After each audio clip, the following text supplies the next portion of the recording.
Tá, mas então como que eu faço para passar o preço para cliente? Então, primeiro, vocês vão. Geralmente a pessoa te manda uma foto, né? Ou às vezes ela fala assim: ah, eu quero um tapete assim, assim e tal. Sempre vocês têm que ter certeza do que a cliente quer. Então, se ela mandar a foto para vocês, beleza. Se ela não mandar foto, consiga uma foto do que você acha que é o mais próximo possível do que a cliente está querendo, envie a foto para ela, ou se você tem uma peça parecida, mostra para a cliente, para você chegar ao máximo de certeza do que a cliente quer. E assim, como que eu faço em casa? Todas as peças que eu faço, seja por encomenda ou seja pronta entrega, eu calculo mais ou menos, né? Vou prestando atenção no tempo que eu levo, enquanto eu gasto de fio e anoto tudo. Então, em casa eu tenho uma agenda com fotos, na verdade, tá tudo no meu celular. Depois eu posto uma foto para vocês aqui, porque como eu tô usando o celular, eu não consigo mostrar agora. Então, eu vou salvando as fotos todas no celular e junto com isso, com a foto, eu anoto o tempo que eu gastei e a quantidade de fio que eu gastei. Então, quando a cliente me pedir, eu já vou ter uma noção desse valor. E para isso, eu preciso também saber o valor da hora. Então, Vânia, mas eu tô começando agora e eu não tenho ainda nenhuma referência. Então, o ideal é que vocês comprem alguma quantidade de barbante, no caso, né? Vou dar o exemplo do barbante, que é o que eu mais uso.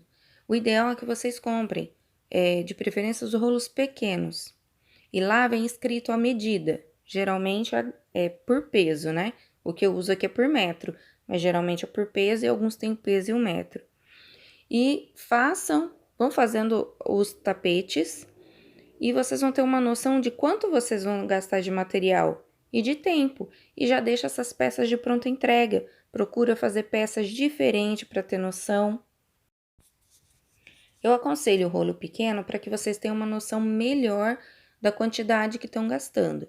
Agora, se vocês tiverem uma balança em casa, aí facilita bastante e também vão conseguir economizar, porque aí vocês podem comprar o rolo grande, uma cor neutra, por exemplo, um vermelho, amarelo, o cru, ou enfim, cores que são bem vendáveis. E aí vocês vão poder fazer peças para já ir deixando de pronta entrega. Então, peças mais simples, econômicas, que são as que mais saem. Os tapetes econômicos são o que mais vende. Então, vocês podem estar fazendo essas peças e já ir anotando tudo, né? O quanto gastou de material, o tempo, para ter uma noção do valor. Tá, Vânia, e agora? Como que eu descubro qual o valor da minha hora? Bom, geralmente a gente define o valor que você quer ganhar no mês. Vou dar um exemplo. Vou dar um exemplo do salário mínimo, vai. O salário mínimo nacional, 998 reais, né? Então, você pega esse valor e vai dividir pelo tempo que você trabalha no mês. Então, vamos supor que você trabalhe de segunda a quinta-feira, 4 horas durante o dia, né? Então, deixa eu fazer as contas aqui. Então, 4 horas por dia. Vamos supor, tô dizendo 4 horas porque a maioria das donas de casa, a maioria das crocheteiras, elas trabalham meio período, porque cuidam da casa, cuidam dos filhos, né? A maioria, então eu tô dando esse exemplo de 4 horas. Então, a pessoa vai trabalhar 4 horas durante 5 dias. Então, multiplica por 5, que é segunda a sexta. Dá 20 horas por semana. Então, 20 horas por semana. 4 semanas no mês dá 80 reais, certo? Então, vocês vão pegar, aliás, 80 horas. Então, vocês vão pegar 998 dividido por 80. Daria 12,47. 12,50 seria a hora de trabalho. Isso é um exemplo, gente, porque vocês podem, se vocês trabalhassem 8 horas por dia, ao invés de 4, esse valor da hora seria de R$ 6,25, né? Porque vocês estariam trabalhando mais tempo, mas almejando o mesmo salário. Ou, eu não quero só ganhar R$ 998, eu quero ganhar 2.000. Então, vocês vão pegar 2.000, dividir pelas 80 horas trabalhadas no mês, né? Esse valor é o valor da hora. Então, o que vocês vão fazer? Vamos supor que vou dar um exemplo, vamos supor que a minha hora deu R$ 10. Então, vamos supor que a minha hora deu R$ 10. Aí eu faço um tapete econômico, né? Vamos supor, o vende-vende, que eu gasto 2 horas para fazer um tapete. Então, nele eu vou cobrar, são 2 horas, então eu vou colocar, vai dar R$ 20, né? Porque cada hora é 10, dá R$ 20. Mais o valor de custo dele, que no caso eu gasto R$ 7 de material, que eu gasto meio rolo. Então, o valor de venda dele vai ser 27. 20 das minhas 2 horas trabalhadas, mais 7 do custo. 27. Então, quando a cliente te liga, quero um tapete vende.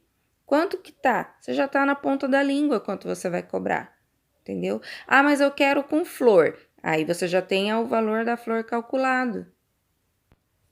Aí tem que lembrar também de colocar os valores de outros materiais, como a embalagem, por exemplo, ou se você gasta com passagem de ônibus, ou com combustível do carro para comprar esses barbantes, ou você trabalha à noite e gasta a energia de um quarto, de uma sala, né? Trabalha a noite inteira, então você tem que colocar isso no custo também, entendeu? Então, assim, por exemplo, eu tenho uma amiga que ela trabalha durante a noite toda, vários, aliás. Então, eu gasto R$ 200, então eu vou pegar esses R$ 200 e dividir durante essas horas trabalhadas, né? Senão vocês acabam ficando no prejuízo. É claro, né, que nem sempre vai dar certo, nem sempre. Às vezes a cliente aparece com uma peça lá que você nunca viu na vida. Então aí você vai pedir um tempo para essa cliente para você ter uma noção melhor de quanto cobrar. Não vai falando qualquer valor, não vai no achômetro. Você tem que ter uma ideia aproximada e geralmente jogar para cima, nunca para baixo, para não ficar no prejuízo. Outra coisa, gente, procurem vender sempre à vista, porque vender a prazo é sinônimo de levar calote. E se for uma encomenda, peça uma parte adiantado, de preferência 50%. Se a cliente chorar muito, peça 30%, dependendo de quanto você cobra, né? Peça 30%, mas sempre peça a entrada. Por quê? O que eu mais escuto no grupo é a pessoa falar: mulher encomendou, a cliente encomendou, quando chegou na hora ela não gostou, ela desistiu, ela não tem dinheiro. Se a pessoa já deu uma entrada, ela não vai inventar desculpa. E se a cliente desiste, não se devolve o dinheiro da entrada, né? Em casos raros se devolve. E só depois que você conseguir vender a peça para outra pessoa. Tentei esclarecer as dúvidas, as perguntas que eu mais tenho lá no grupo, principalmente das iniciantes. Mas se alguém ainda tiver alguma dúvida, deixa aí nos comentários. Dúvidas sobre o valor das peças, como calcular a quantidade de peças, deixa no comentário aí que no próximo vídeo eu tento esclarecer. Se eu